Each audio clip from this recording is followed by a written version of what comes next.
Es un placer, como siempre, recibir en su casa, en Radio Sefarad, a Javier Fernández Aparicio. Hola, Javi. Hola, ¿qué tal, Raquel? En este caso, no para hablar de libros del Club de Lecturas del Holocausto, del que ya saben que es corresponsable, Javier, sino para que nos hables de este centro de documentación de defensa del que tú diriges. Sí. Y en particular de la Biblioteca de la Deportación, que nos parece un fondo documental importantísimo y desconocido, Javi. Sí, así es. Bueno, en primer lugar, yo aquí encantado porque vengo otra vez a hablar de libros. Que es de lo que nos encanta hablar y nos encanta estar. Sí, yo dirijo la Biblioteca Centro de Documentación del Ministerio de Defensa, que está en la propia sede del Ministerio, en el Paseo de la Castellana, en Madrid. Tenemos una doble vertiente. Por un lado somos biblioteca, en cuanto a que tenemos los servicios propios de una biblioteca, ¿no? Pues como pueden ser el préstamo, la lectura en sala o la reprografía, ¿no? Siempre dentro de un fondo especializado, eso sí, en defensa, seguridad y Fuerzas Armadas. Por el otro lado, centro de documentación. ¿Por qué? Pues porque atendemos a las peticiones que nos hacen tanto los usuarios del Ministerio como fuera de búsqueda de información en torno a estas materias, ¿no? ¿Militares y civiles? Militares y civiles, eso hay que tenerlo en cuenta. Y también que somos una biblioteca abierta, es decir, cualquier ciudadano puede entrar, consultar en nuestros fondos, utilizar nuestros servicios, porque nosotros tenemos esa vocación también, no solo de apoyo, de unidad de apoyo a los departamentos del Ministerio, sino también a cualquier persona, bueno, que esté interesada en estos temas, ¿no? ¿Y cómo llega esta Biblioteca de la Deportación a la Biblioteca Centro de Documentación de Defensa? Pues sí, la Asociación Biblioteca de la Deportación era o es una asociación, ahora digo porque es una asociación sevillana dedicada a recopilar un impresionante fondo de libros y otros materiales, pues en torno a 4 temas fundamentales, ¿no? Que eran totalitarismo, antisemitismo y holocausto, guerra mundial y exilio y represión republicana. Ellos, en diferentes causas, bueno, pues se quedaron sin sitio, sin local para albergar este fondo y contactaron con nosotros. Ellos siguen funcionando a través de un blog, que si cualquiera pone Biblioteca de la Deportación en Google lo va a encontrar. ¿Pondremos el enlace? Efectivamente. Y además es muy interesante, está muy actualizado y hacen, por ejemplo, reseñas mensuales de libros que son novedad, ¿no? Bueno, pues un poco a través de nuestro proyecto de lectura del Holocausto, del Club de Lectura, pues conocieron que nosotros podíamos estar interesados y efectivamente así fue. Si estamos interesados en recibir esta donación. Pues en enero del 2017 pues nos hicimos ya con ella, ¿no? Después de haberla estudiado y de un proceso, ¿no? Pues está ahí en el Ministerio. ¿Qué contiene esta biblioteca? ¿Cuáles son los fondos que llaman más la atención? Cuéntanos. Pues lo que nos llegó fueron 47 cajas con más de 1.800 obras. O sea, madre mía, sí, menudo trabajo de catalogación. Sí, ha sido un trabajo de un año de catalogación. Además, en diferentes formatos, ¿no? Había libros, había DVD, había folletos, había catálogo de exposiciones, había prensa, tanto revistas como periódicos, artículos sueltos. Un contenido muy variado, siempre en torno a estos temas, ¿no? De totalitarismo, exilio republicano, antisemitismo, mucho sobre el Holocausto, que por eso es quizás de mayor interés, pero había literatura, había ensayos, había memorias, había cómic, había libros infantiles también, catálogos de exposiciones y de campos de concentración, y películas y documentales. Y además en un ámbito de fechas bastante amplio, ¿no?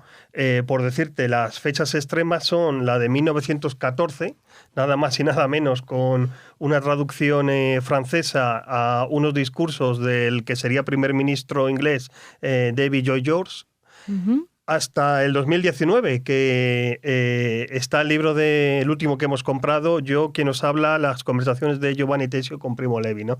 ¿Por qué? Porque nosotros no queríamos que esto ya fuera un fondo, por supuesto que fuera accesible, prestable, pero no muerto. Efectivamente, es un fondo que queremos que siga vivo.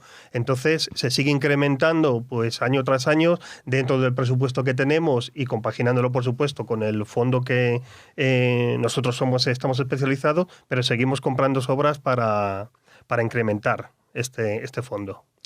Que tiene interés desde muchos puntos de vista, político, sociológico, antropológico, filosófico, y literario. Nos has contado que hay memorias, que hay libros de nuestro Sí. interés, como los del exilio republicano, o el exilio republicano en general, o por ejemplo, Sobre todo los deportados a a Mauthausen, Mauthausen. pero también hay memorias de exiliados o gente que estuvo en Rusia o que estuvo en México también.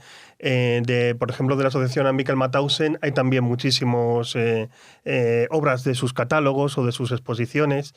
Y bueno, pues como bien has dicho, abunda una temática muy variada, siempre dentro de las materias que estamos tratando, ¿no? Y referido al Holocausto, a la Shoah, Javi, ¿qué podemos encontrar? Pues mira, era tal cantidad de obras que lo que intentamos en primer lugar fue organizar este fondo, ¿no? Porque además tenemos un espacio limitado, ¿no? Entonces, unas más de 600 obras que son posteriores al 2007, es decir, editadas al 2007 hasta el 2016, que era más o menos la fecha límite que ellos nos habían dado, las tenemos en la sala de lectura. Son prestables, accesibles para cualquier persona y además prestamos 3 obras durante un mes.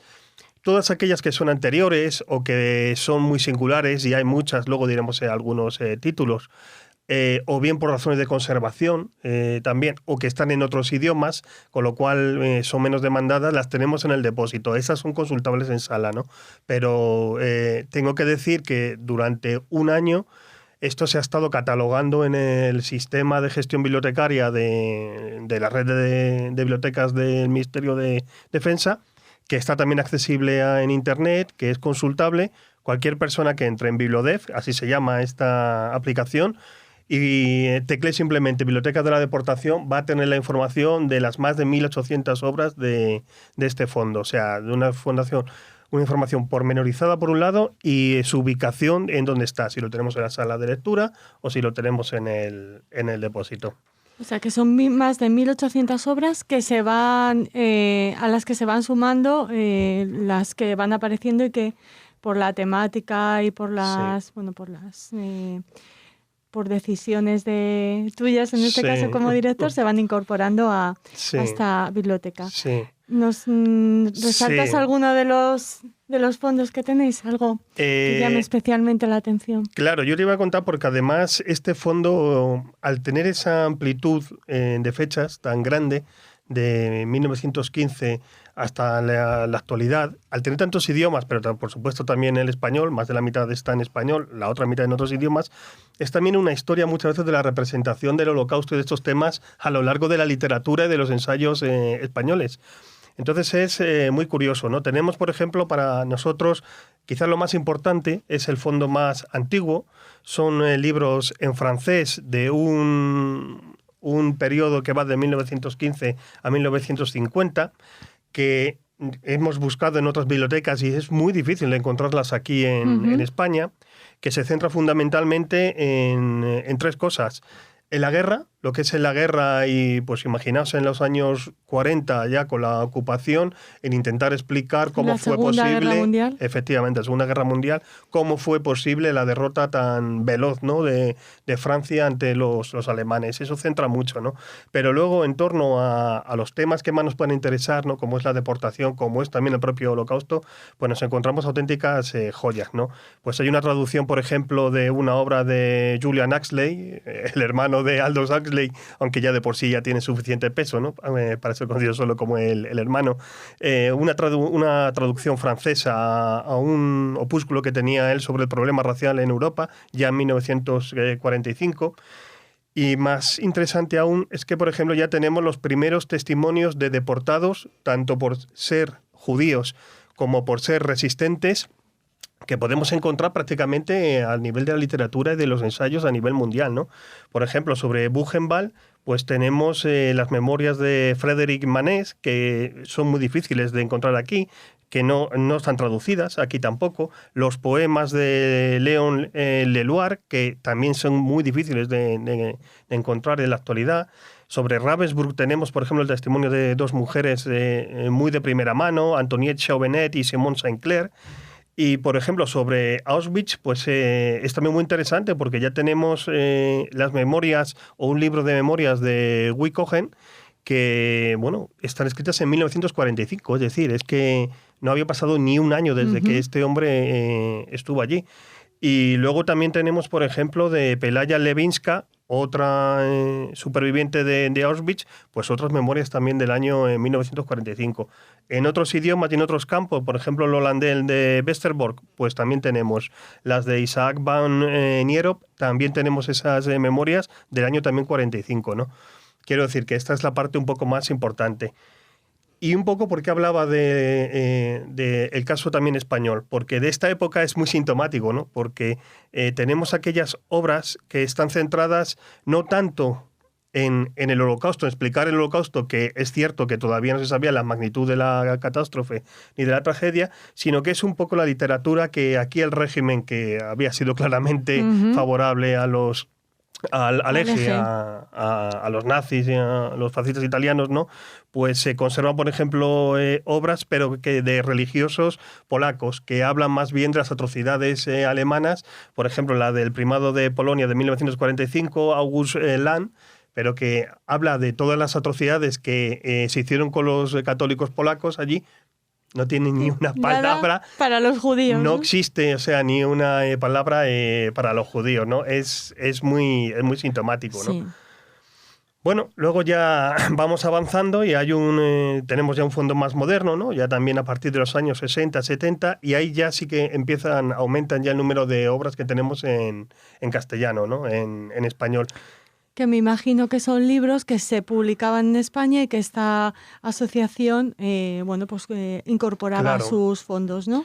Yo francamente no sé ellos cómo funcionaban o cómo conseguían estos libros. Lo que sí sé es que son de una singularidad y de una rareza, a veces simplemente por el año, o bien por el idioma y por supuesto por el título, que es que los buscas y de verdad no los encuentras en ningún otro centro bibliotecario, o los encuentras en estas páginas que hay de coleccionistas, etcétera, ¿no? A partir de los años 60 ya sí se ve que aumenta más la producción española, yo creo que a raíz del juicio de Eichmann. El interés que se produjo a nivel mundial no solo es de aquí en España, ¿no? Sino también en otros lugares, ¿no? Pues a partir de ahí ya vemos que existen muchos más títulos, algunos de ellos centrados en el propio juicio de Eichmann, traducciones generalmente de periodistas o jornalistas que fueron allí a seguir el juicio. Pero, por ejemplo, también tenemos, yo qué sé, pues la obra de Albert Goes de 1968, se titula El Holocausto, y es muy curioso porque continúa en la línea esta que hablamos de, este era un protestante alemán. El prior. Sí, sí. Como el prior católico. Claro, ¿no? Entonces lo que trata es un poco de quitar todo el mundo ha sufrido y de cómo pueden ser el pueblo hermano los europeos y los judíos, pero no ponerle un caldedo en la llaga, ¿no? Luego sí, también encontramos la traducción de la obra de León Poliakov sobre Auschwitz, de 1966, o el resumen del proceso de Nuremberg que otro periodista, ¿no? Heidegger, pues en el 63 también es publicado al español. Más interesante, digamos, y nos vamos acercando. Y bueno, ya por último, pues a partir de los años 70, 80, 90, pues ya tenemos la proliferación de autores y sobre todo traducciones, pues qué te voy a decir yo, de los grandes, ¿no? Primo Levi, Hannah Arendt, Imre Kertész, tenemos a Caraméry, por supuesto Sebastian Haffner, lo tenemos también en francés, lo tenemos en alemán y en castellano. Y eso ya nutre más el fondo, ¿no? Esas ya obras a partir del año 80 más o menos, ¿no? Claro, que no son tan raras y tan especiales como las anteriores, pero que son importantísimas, y me figuro que estaban elegidas con mucho cuidado, ¿no? Porque por lo que nos cuenta, son los responsables de la Asociación Biblioteca de la Deportación no adquirían o no incorporaban cualquier título. No, yo desde luego, aparte de la singularidad del fondo, de cómo consiguieron esa colección, desde luego sabían o saben, manejan perfectamente el tema, y a los grandes y los clásicos sobre este tema, no ya como hablamos, no solo Holocausto, sino también puede ser persecución de republicanos españoles o resistencia, tienen también sobre grandes biografías de la Segunda Guerra Mundial, ¿no? Desde el lado soviético, desde el lado nazi, desde el lado francés.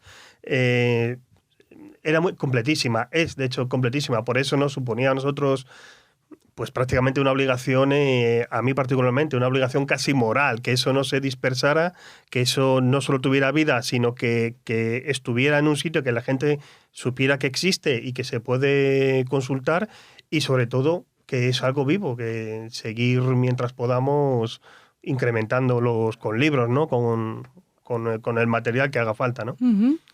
¿Quieres añadir algo más para invitar a nuestros oyentes? Me imagino que además de lectores, estarán convocados investigadores, ¿no? Que aquí pueden encontrar libros únicos que, como dices, son muy difíciles de hallar en otras bibliotecas, en otros fondos. Yo pienso que efectivamente este fondo, para alguien que esté interesado, por ejemplo, en hacer algún trabajo, no ya solo sobre Holocausto, sobre una de las materias que hemos tratado, sino sobre la línea argumental de la representación del Holocausto, la representación del totalitarismo, la representación de víctimas y de verdugos, tiene aquí un fondo de primera mano que puede otear, como hemos hablado, desde los mismos años 30-40 hasta prácticamente la actualidad.